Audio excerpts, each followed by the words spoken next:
যে আহসান তোকে মারার জন্য আমার 20 লাখ টাকা সুপারিশ দিয়েছে, তোকে চাইলে না আমি মেরে দেবো দিয়েছে। আহসান 20 লক্ষ টাকা দিয়েছে, এটা বাস্তব, অতি বাস্তব কথা। আহসান মানে পাগলা হয়ে গেছে। নেতৃত্বে আবার শওকত মোল্লার নেতৃত্বে আহসান করিয়ে নলমুড়িয়ে রাহুল বলে একজন আছে আইএসএফ করতেছে, একে দমাতে বলে ওদের মতো অনেক রাহুল, এই 1 নম্বর বলে একটা জন্ম নিয়েছে। ওই শওকত মোল্লা বলো, আহসান সেটা জানে না। বাইক কেড়ে নেবো, যদি থানা আমার বাড়ি যায় আমি কিন্তু থানার পুলিশ গাড়ি কিন্তু ধরিয়ে দেবো, তখন না যেন আমার উপরে অত খেলে ভাই হতো। ওই ভাঙর তো নাই, যেসব কলকাতা পুলিশের প্রশাসন আছে, কিছু প্রশাসন বাদ দিয়ে ব্যালের যা আছে, শাসক দলের এত চাঁটা চেটেছে, ভালো করে জিপটা দেখলে মনে হবে যে প্লেন হয়ে গেছে। জিপের মধ্যে আর কিছু নেই। তার আমরা অনেকজন ছিল চার দোকানে, বলছে তোর নলমুড়ের কারোর ক্ষমতা নেই তোর বিরুদ্ধে লড়াই করার। ওই তোদের নলমুড়ের ঝান্ডা আমি খুলেছি, ভাইজানের আপনারা দেখেছিলেন, ভাইজান ব্যানার টানা সব ছেড়ার সব ওই ছিঁড়েছে। ওখানে বসে কথা হলো, তারপরে ওখানে বললো আমার ওখানে আরও 8-10 জন ছিল পুলিশ হিসেবে, আমি থানা যদি চাই পুলিশ হিসেবে দেখিয়ে দেবো। সবাইকে বললো তোর রাহুল তোর এখানে বসে আমি মেরে দিতে পারি, ক্ষমতা এরকম ক্ষমতা আমি রাখি। এইভাবে পর্যন্ত আমার সাথে কথা, আমি জানি আর কীভাবে যেরকম থানায় মানায় গেলে ওর সঙ্গে আমার আর কীভাবে এমনি কথা হয়, কিন্তু ওইভাবে কালকে সিরিয়াসলি ওরকম আমার সঙ্গে করবে আমি ভেবে উঠতে পারি। কালকে বলে নয়, কিছুদিন ধরে রাত্রে করে আমার কাছে আহসান, আমাদের এখানে যে তৃণমূল নেতা 1 নম্বরের, তার সঙ্গে ঘোরে বড়ালি বাড়ি বাবলু বলে, তারই মোস্তান রাইট হ্যান্ড বললে চলে, যা বলে তাই করে। এখন কিছুদিন ধরে আমার কাছে রাত্রে ফোন করার পরে বলে যে ভাই একটু দেখা করতে হবে, রাত্রে দেখা করতে হবে। আমি বললাম ভাই তুমি একটা পার্টি করো, আমি একটা পার্টি করি, তোমার সঙ্গে রাত্রে দেখা করবো না, যদি দেখা করার হয় কোনোদিন দিনের বেলা আমার সঙ্গে দেখা করো। কালকে হঠাৎ আমি কারখানায় আছি, ও আমার কাছে ফোন করে বলছে ভাই একটু দেখা করা যাবে। আমি বলি ঠিক আছে এসো দিনের বেলা, তা তুমি আসবে এসো। বিবিরাটে একটা চায়ের দোকান, মান্নান বলে আমাদের পার্টির একটা ছেলে, তার দোকানে ডাকলাম। তা ডাকার পরে আমি সেখানে গেলাম, গিয়ে কথা ওখানে যাওয়ার পরে গিয়ে দেখি নেই। এবার ওর দোকানে চাটা খাওয়ার পরে দেখি বাবলু বলে ছেলেটা আসলো। আসার পরে এখন সে কথাবার্তা হওয়ার পরে কিছুক্ষণ পরে 1টা যখন বেজে যায়, বাজার পরে আমি ফের রিটার্ন কারখানায় আসতে থাকি, কারণ না দিনের বেলা দুপুর 1টা। এবারে কালকে শনিবার ছিল, আমি কোয়ান্টাকে কাজ করি, আমার কারিগরদের পেমেন্ট করতে হবে বলে আমি কারখানায় ফিরে আসছি। এমনও তো অবস্থায় ও বলছে বলে তুই কোথায় যাবি? আমি বলি ওই পর্যন্ত যাবো, কারখানা পর্যন্ত। তা বলছে তাহলে একটা কাজ কর, আমার বাইকে চল। আমি ভাবলাম কোনো ব্যাপার নয়, কথাবার্তা হলো, এই হলো। আমি তোমার বাইকে উঠে অবকাশের সামনে একটা গ্যারেজ আছে, সেখানে আমার বাইকটা সার্ভিসে দেওয়া ছিল। ওখানটায় যখন ওর বাইক থেকে নামি, ও তখন পিছন থেকে হাত ধরে ওর গাঁটের থেকে একটা মেশিন বার করার পরে আমার বুকে ঠেকিয়ে বলছে যে আহসান তোকে মারার জন্য আমার 20 লাখ টাকা সুপারিশ দিয়েছে, তোকে চাইলে না আমি মেরে দেবো। আমি তখন ওকে বলি যে আমার মেরে দিয়ে তুই যদি বড়লোক হতে পারিস 20 লাখ টাকা দিয়ে তাহলে হ। ও তখন গাড়িতে মেশিনটা গুঁজে নিয়ে, আমার মোবাইলটা ছিল পকেটে, আমার হাতটা বের দিয়ে মোবাইলটা নিয়ে কোনো রকম বাইকটা নিয়ে পালায়। আমি ওখানে আমার বাইকটা ছিল না বলে তো ওখানে তাওড়া করতাম, আমি তবুও হেঁকেছি। তারপরে ফোন করার পরে বারংবার ও ফোনটা তুলছে না। আমি তখন থানায় জানালাম, থানায় জানানোর পরে থানায় একটা কথা দিল যে রাত্রে না হলেও কালকে সকালে তোমার ফোনটা পৌঁছে দেবো।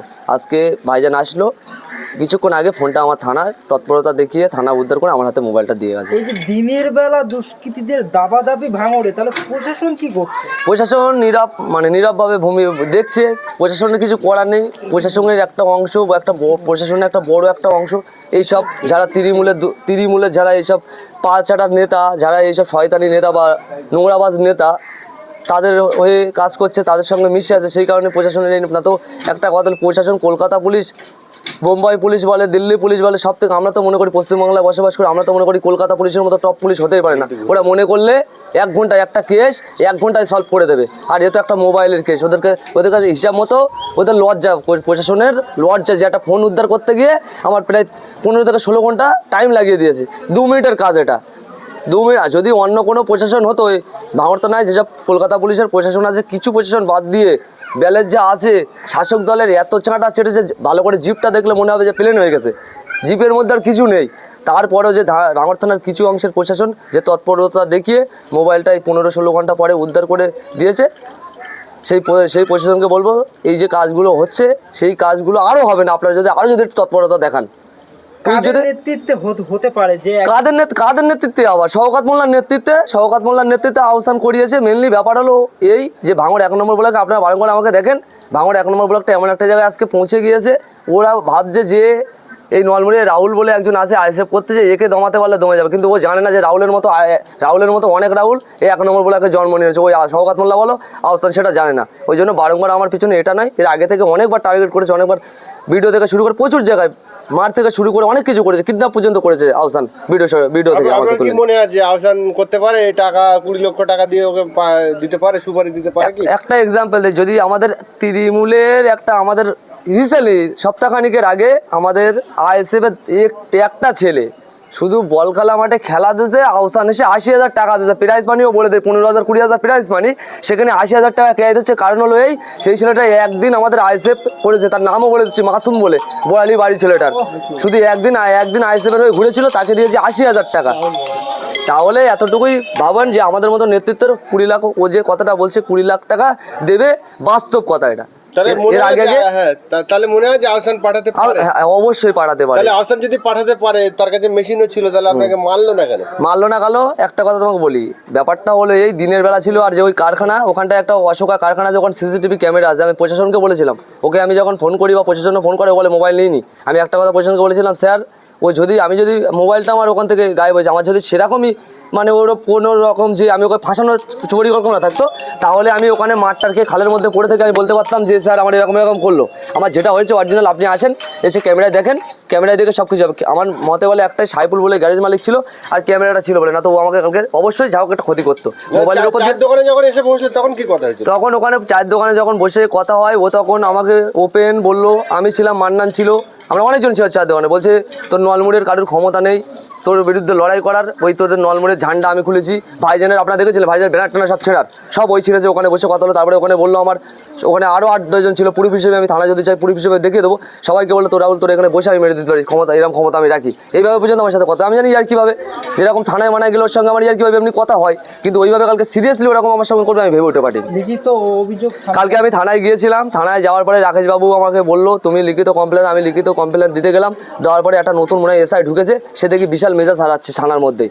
আমি কোনো রকম ওখান থেকে বাড়ি এসে আমি রাকেশবাবুকে জিজ্ঞেস করলো কী ব্যাপার তুই বাড়ি আসলে, আমি বলি স্যার আমার মোবাইল কাছে আজকে 5 ঘন্টা হয়ে গেছে, আবার এসছি আপনার একটা এই এসআই নতুন মনে হয় ঢুকছে, মনে হয় চেনে না আমার, এই আমার উপরে মুড লেচ্ছে, আমি এই থানায় আর আসবো না, আমি ওই বাবলু যে বাইক আমার কেড়েছে, এই মোবাইল যে কেড়েছে ও বাইক নিয়ে ঘোরে, আমি তার বাইক কেড়ে নেবো, যদি থানা আমার বাড়ি যায় আমি কিন্তু থানার পুলিশ গাড়ি কিন্তু ধরিয়ে দেবো, তখন না যেন আমার উপরে অত ক্লেম হয়, আমার যখন মোবাইল বার করতে পারো না, ও বাইক নিয়ে ঘোরে, ওর বাইক কেড়ে এলে আমি কিন্তু বাড়ি রেখে দেবো, তোমার যদি পুলিশ গাড়ি আমার বাড়ি যায় আমি কিন্তু পুলিশ গাড়ি ধরিয়ে দেবো, এতটুকু আমার কথা হলো।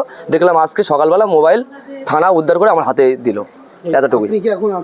না আমি কোনো আতঙ্ক নেই, আতঙ্ক কিসের, একমাত্র এই যদি এখানে আইএসএফটা করছে আমি কারোর ভয় করি না, একমাত্র উপরওয়ালা ছাড়া কারোর ভয় করি না। দিনের বেলা যদি মাথায় বন্দুক ঠেকে এবং দুষ্কৃতী যদি বলতে পারে যে 20 লক্ষ টাকার জন্য আপনাকে মারতে এসেছি, তাহলে সাধারণ মানুষের তো আতঙ্কে থাকার কথা না। সাধারণ একটা এক্সাম্পল, সাধারণ মানুষের আতঙ্ক হওয়ার কিছুই নেই, ওদের শুধু ভয়, ওটা ভয়ই দেখাচ্ছিল, আদর্শ অন্য কিছু না। যদি সেরকম না হতো, আমরা দুটো ব্যক্তি ছিলাম ওখানে, আমার যদি এক্সাম্পল বলছে, ওখানে যদি আমার কোনো ক্ষতিও করতো, কিছু করার ছিল না, এমন একটা জায়গা ছিল, তারপরেও করলো না কেন, তারপরেও করলো না, ভয়তে করিনি, আমাকে ভয় দেখানোর চেষ্টা করেছিল, মারার নয় ওটা ভয় দেখানোর চেষ্টা করেছিল। ওই যে মুখে যে ধমকিটা দিয়েছে আহসান 20 লক্ষ টাকা দিয়েছে, এটা বাস্তব, অতি বাস্তব কথা।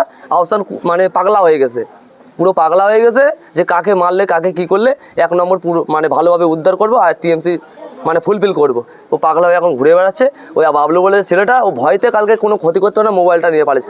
একটা ছোট্ট ব্যাপার আমি কাল থেকে বুঝতে পারছি না, ওখানে ছিল, ও যদি আমার যদি ওখানে দুটো মারতো বা কিছু করতো অন্য ব্যাপার ছিল, ও মোবাইলটা কেন কেড়ে নিয়ে পালিয়েছে আমি বুঝতে পারিনি। একটাই আমার মাথায় খেলছে যে আজকে আমার নওশাদ সিদ্দিকী ভাইজান আমার আসবে, আমার নেতৃত্বে প্রোগ্রামটা হচ্ছে, আমার এই ফোনটা এমন একটা ব্যাপার জানেন তো, এখন ফোনটা হলো পার্সোনাল জন্য, ফোনেই সব কিছু হয়, আমি ফোনে লোকজন আসবে সেই সবগুলো আমি করতে পারিনি, তাই জন্য অনেক বুথ আমার অ্যাবসেন্ট হয়েছে, এখানে আসতে পারিনি। হয়তো আমি ভাবছি যে এই কারণেও হতে পারে ফোনটা আমার নিয়ে নেওয়ার ব্যাপার।